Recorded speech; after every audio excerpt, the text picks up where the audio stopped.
Жаным деп айтар, ол бөбегін сүйеді.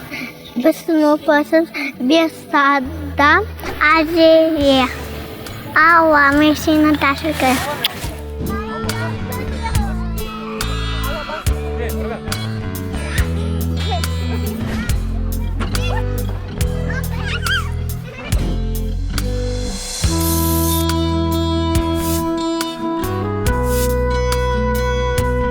Отыздан аса асықпай іздеп жүріп, таңдап жүріп үйлендік қой неге.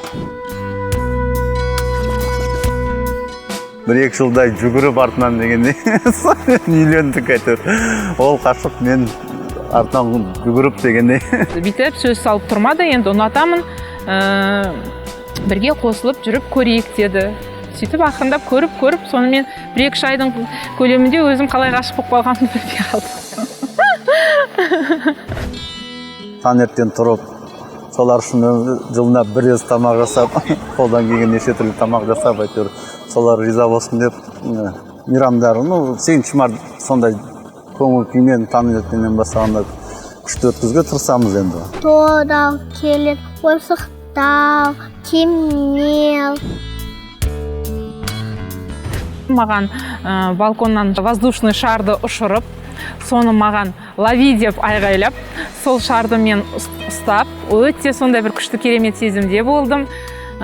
Сол шарды ұстап, содан ол шарды жар деді, жарсам ішінде қомақты бір қаржы бар екен, ішінде запискасы бар екен, осыны алып, бір күнге демалып қайт дегенде.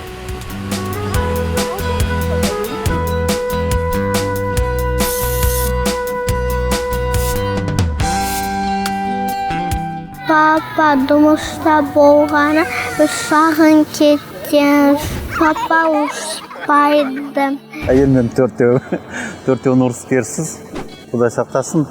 Сүйген сон, сыйлаған сон, айырны қыз деген сыйлау керек қой бәрі. Біреудің әкпесі, біреудің анасы, біреудің қарындасы дегендей. Жаным, мен сені қатты жақсы көремін, сүйемін деп. Оның күнделікті жауап, мен де сені жаным қатты деп. Соның өзі маған үлкен күш қуат береді.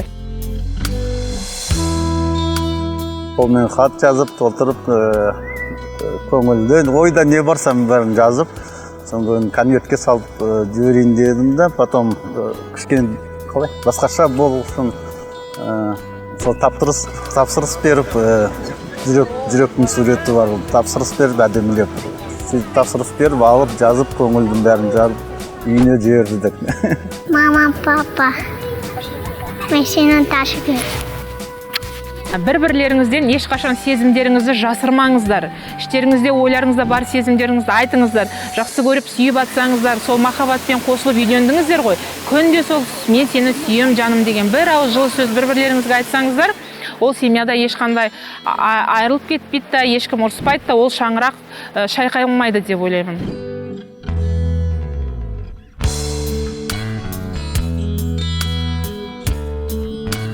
Біздің отбасымыз ең күшті.